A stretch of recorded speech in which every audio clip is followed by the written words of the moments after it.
Good evening. A warm welcome to State of Business RTV's Prime Time News Bulletin with me, Rukshi Panditharatna. Let's take a look at the headlines first. 111th Annual Session of Institute of Engineers Sri Lanka begins today, and SLIDA launches Capacity Building for Service Excellence Program. And today on Top Stories, the Centre for Banking Studies of the Central Bank of Sri Lanka held a public lecture on growth dynamics. What can we learn from success stories last evening? The lecture was delivered by Dr. Amarakon Bandara, the Senior Economic Advisor of United Nations Development Programme in Zimbabwe. Addressing the media, Dr. Bandara stated that there remains a window of opportunities for Sri Lanka to gather growth momentum and be a success story in the region if correct policies are implemented in the next 10 to 15 years.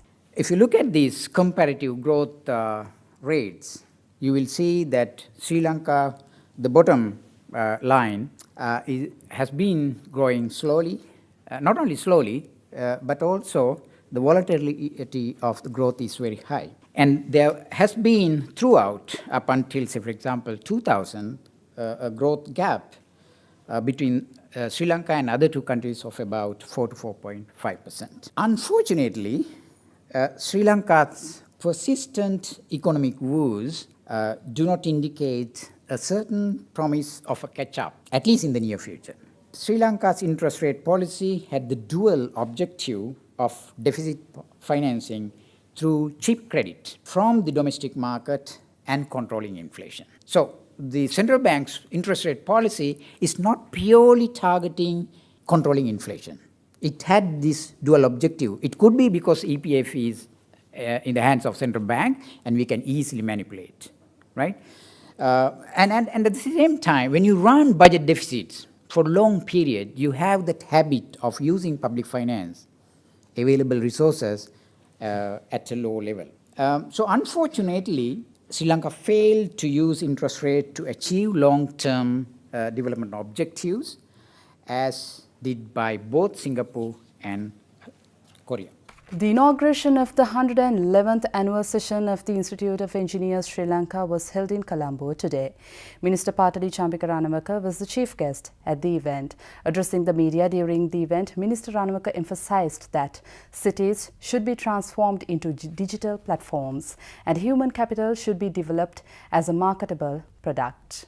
The government, particularly the cities, should be transformed into a digital platforms, what we call agile governance. Therefore, in the future, the world scenario, it is the knowledge one possesses and the level of innovativeness that we are capable of doing all decided the fate of the country. Knowledge such as trading mechanisms, our expertise in various fields will be critical as many other factors of resources that need for any process of productivity. Therefore, we need to develop our human capital as a marketable product, and then only be knowledge-based, our society will become productive assets. This can be achieved by developing our human capital through knowledge and education by means of greater reliance on our intellectual capabilities over the physical resource factors. At the end of the day, it will be the knowledge worker who will give more ideas, information and know-how to better our existing processes and systems on a continuous basis. Meanwhile, speaking at the inauguration of the 111th session of IESL, guest of honor Dr. Harsha De Silva stated that they are looking to offset an additional 35% of taxes on salaries for tech companies. Speaking further, the Deputy Minister also stated that being located in the center of the Indian Ocean, Sri Lanka has greater opportunities in the social market economy. We are ideally located. We are the center of the Indian Ocean. And Indian Ocean is where all economic activity is going to take place in the next 50 years. We have the opportunity to leverage small, highly competitive, knowledge-based social market economy serving Asia as a center of the Indian Ocean. At no point had the government ever said that there is automatic opening of Mode 4 in the ECTA. And I'm saying this with responsibility. And that Mode 4 is the movement of natural persons, which is independent professionals. Many engineer, architect, doctor, accountant friends of mine have asked me, Harsha, is it true? I said, no, it is not true. There are perceptions, misplaced perceptions, that this country will suddenly become open. Lorry loads and bus loads and ship loads of people will come and take our jobs. That is not true. Sony Electronics launched new 4K high dynamic range television series in Colombo last evening. The launch was graced by Sony International Singapore Limited's Sri Lanka Representative Office's branch head Justin Won and the chairman of Singa PLC Sri Lanka, Mohan Panditke. The new Bravia TVs make the best use of 4K high dynamic range content with a combination of their unique image processor and display device technologies. Sony introduced the 4K HDR OLED TV as Bravia OLED. The A1 series offers a totally new visual experience with a combination of superior picture quality of OLED. Sony Electronics also announced an additional array of 4K HDR and Full HDR televisions for retail in 2017. See you after this break.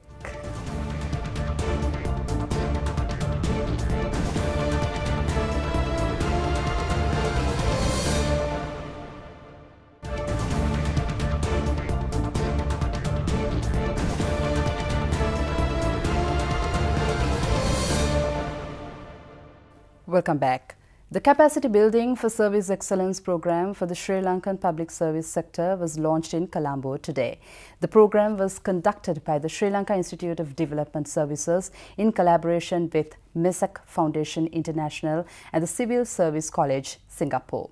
The Capacity Building for Service Excellence program for the Sri Lankan public service sector is a development initiative resulting from the signing of the Memorandum of Understanding between the Civil Service College in Singapore and the Ministry of Public Administration and Management in Sri Lanka. The main aim of this program is to strengthen Sri Lanka's public sector leadership through the participation of selected Sri Lankan administrative officers. The program also facilitates the exchange of public sector experience between Singapore and Sri Lanka in the areas of public sector leadership, governance and institution building. Accordingly, with the major focus of this Capacity Building for Service Excellence program is to develop, among others, the appropriate leadership qualities of Sri Lankan public sector managers. We in SLIDA earnestly look forward for this continuation of this collaborative venture, enabling the competency enhancement of our public service to reach out to all levels of our public sector managerial cadres, thus ensuring the appropriate executive direction and guidance in the achievement of the planned development goals and objectives in various sectors of the government. This program is one of many in the area of public administration that Temasek Foundation International supports. Public administration is a key priority of funding for the foundation, constituting about 18% of our annual funding. Why is this important? As communities across Asia continue to develop rapidly, they need to have robust institutions of governance, regulatory frameworks, and public policy capabilities that will help facilitate economic growth and development. Improving governance systems and institutions, including strengthening public sector capacity, is crucial to achieving this goal. Let's take a look at stocks after this break.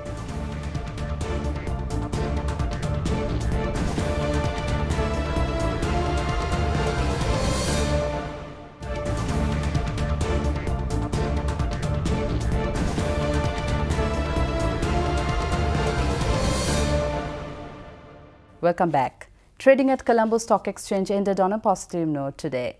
The all-share price index gained 17.24 points to close at 6,572.7 and the S&P SL20 gained 3.83 points to close at 3,831.42. The turnover was 568.1 million rupees and 19 million shares were traded. Let's take a look at today's Forex rates.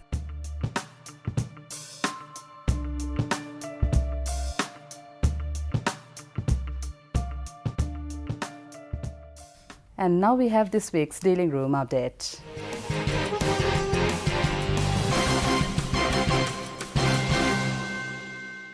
The Sri Lankan rupee ended marginally lower on Thursday as imported dollar demand surpassed mild selling of the greenback by exporters. The spot rupee ended at 153.62 to 153.68 per dollar, slightly weaker from Tuesday's close of 153.60 to 65.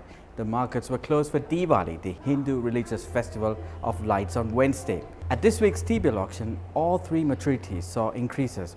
The 3 months increased by 1 basis point to 8.79, while the 6 month increased from 9.10 to 9.12, and the 1 year increased from 9.41 to 9.46%.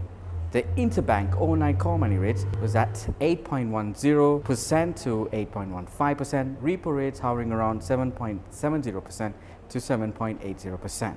The market liquidity as of Thursday was at a surplus of 19.163 billion.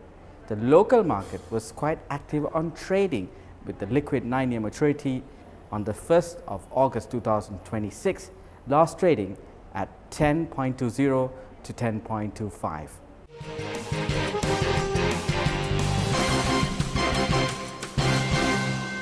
Thank you for watching State of Business. See you tomorrow with BIS Roundup at 7 p.m. Have a fantastic weekend.